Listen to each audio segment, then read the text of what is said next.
providing that transition out of COVID-19 and into a much more desirable situation once we're able to exit this particular pandemic. But Mr. Speaker, I will say to this Honourable House and to the general public at large that the Ministry of Agriculture, Fisheries and Marine Resources, in collaboration with the Food and Agriculture Organization, FAO, has embarked upon the development of a new National Agriculture Strategic Plan.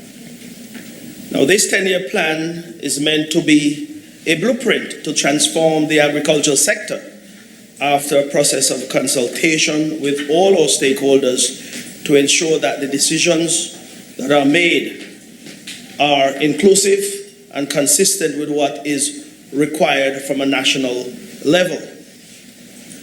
Over the past 20 years, Mr. Speaker, the sector's contribution to the GDP has declined from about 2% in 2000 to a mere 0.7% in 2018. During that same period, the food import bill has steadily increased, amounting to just about US $76 million, or 80% of the overall food requirements up to that point in time, or that period in time. The transition from agriculture to other emerging economic sectors have proven to be difficult for some of our farmers. Additionally, the linkage between agriculture and tourism, for example, remains weak, and 20% of the economically active population still depend on agriculture nonetheless.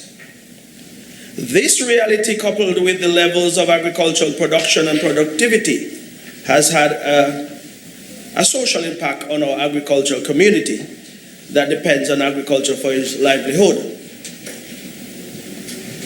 Further, I'd like to state, Mr. Speaker, that there are several factors that we have, we are acknowledging, have contributed to the level of agricultural production and productivity in which we are very much concerned about. Some of these factors that we have certainly identified that have been affecting the overall growth of the sector include, for example, the degradation of land, soil, water, and coastal and marine resources, particularly due to climate change and natural hazards. And some of these natural hazards include some of the intense storms that we have received in recent years, drought, sea level rise, hurricanes, and so forth. Additionally, we also see that there are difficulties being posed and difficulties that have to be mitigated as we continue to develop this sector with certain things such as seasonal freshwater intrusion into our seasonal fresh water availability, coupled with inadequate rainfall and stormwater harvesting and storage that create that difficulty for our farmers in terms of having readily access to fresh water. These are some of the things, Mr. Speaker, we are trying to address. And in addressing these particular concerns and difficulties, that is why we would have implemented back in September of this year our St. Kitts and Nevis Agricultural Transformation and Growth Strategy 2022 to 2031. Because of the challenges that we have been facing over the years, we realized that we would have had to adopt a brand new approach to agriculture and how we practice agriculture in the Federation. Of course, we intend to, over the next 10 years, to address some of the concerns with availability of arable lands.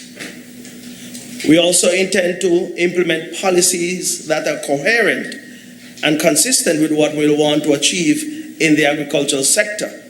And these are some of the policies we'll have to ensure that we are, of course, addressing environmental issues, trade issues, adopting and implementing that linkage between tourism and, of course, agriculture.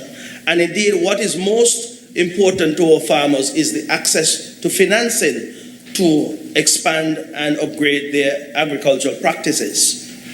Now, these are some of the issues that we will definitely be addressing in this particular strategy.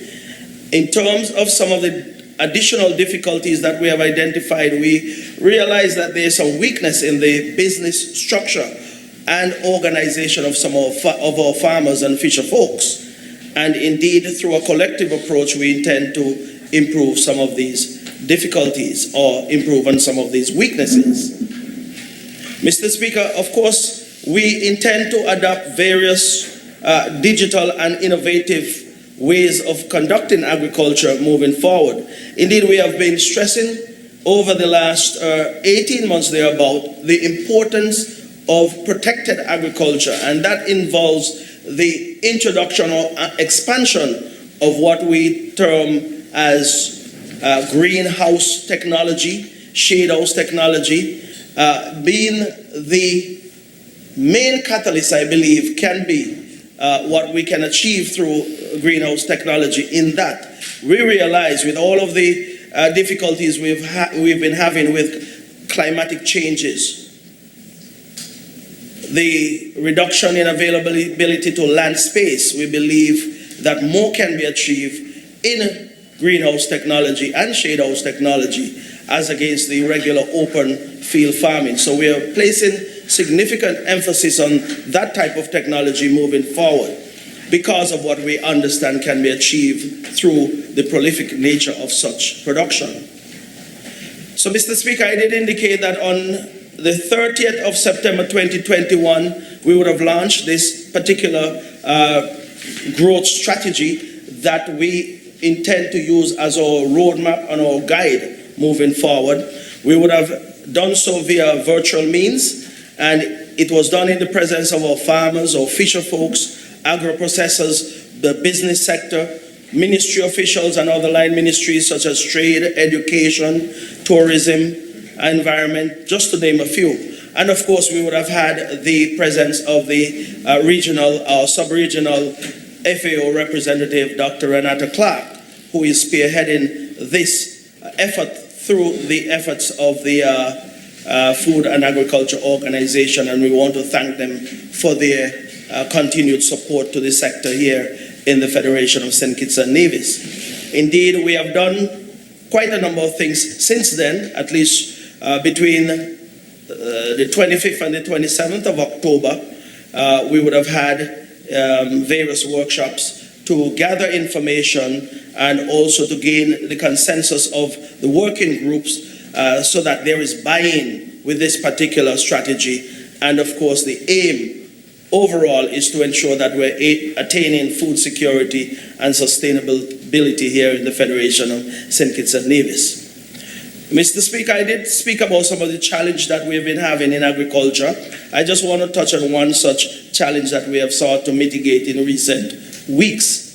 And indeed, we have had, over the past 4 months for sure, some difficulties at the Department of Agriculture with respect to the procurement of feed from our regional suppliers.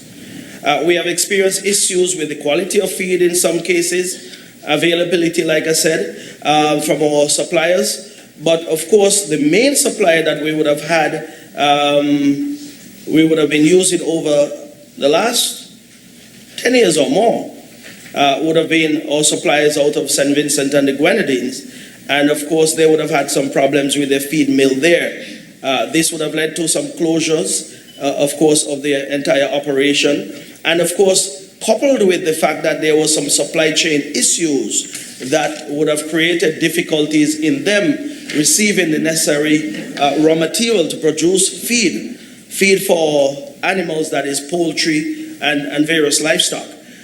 Those issues were further compounded, of course, with Hurricane Ida, which would have had landfall on the southern portion of the United States, Louisiana and those states. And indeed, over the last couple of weeks for sure, there have been some actual relief being had whereby supplies would have started again and production would have also restarted. But the difficulties that were created with this shortage would have led to some issues here locally whereby our poultry farmers would have had some losses. we would have had a reduction in the production of eggs, for example. And I will say at this point in time, which is commendable on our part, that the Federation of St. Kitts and Nevis, over the years, or over the last 5 years at least, have been self-sustainable in the production of eggs. And only during December or carnival time, when you have that onslaught, so to speak, of persons coming home to celebrate with us, where you'll have an increase in demand, whereby that demand would have to be met by importation of eggs during the month of December. But I will say for 11 months, the Federation of St. Kitts and Nevis have been self-sustainable in the production of eggs. And that must be commendable. We look at various sectors or various areas within agriculture where we can improve and build on for years to come. And that is one such sector that we do believe we have done an excellent job in ensuring that we are providing the protection to our poultry farmers, and we want them to continue in their pursuit of excellence in terms of ensuring that they're producing at a level that can keep the importation of eggs to a minimum into the Federation of St. Kitts and Nevis. So what we have done, Mr. Speaker, is that we have actually implemented an initiative, a Farmers Assistance Initiative program, whereby we are assisting our farmers through the reduction of the price of feed from the 5th of November all the way down to the 31st of December. This is to help them to recover some of the losses that they would have had after we would have had the difficulties with the disruption in the supply chain. So they are now receiving 50% off of the cost of feed for poultry, for rabbits, livestock, other livestock that depend on the type of feed that we sell at the Department of Agriculture. So throughout the Federation of St. Kitts and Nevis, we are doing what we can in terms of mitigating some of these challenges and to ensure that we continue to provide that relief to our farmers so that they can continue to produce for us and to ensure that we can rely on them as well. So the estimated cost of what we would lose, or what the government will lose in the process in terms of revenue, will be approximately $200,000. That is significant, Mr. Speaker, and I want our farmers to be cognizant of the fact that this government continues to work for their behalf, on their behalf, and for their betterment, and will continue to do what is necessary through our assistance program that we intend to continue to pursue on their behalf, and to ensure that agriculture producers are producing as we know they can and as we expect them to as well.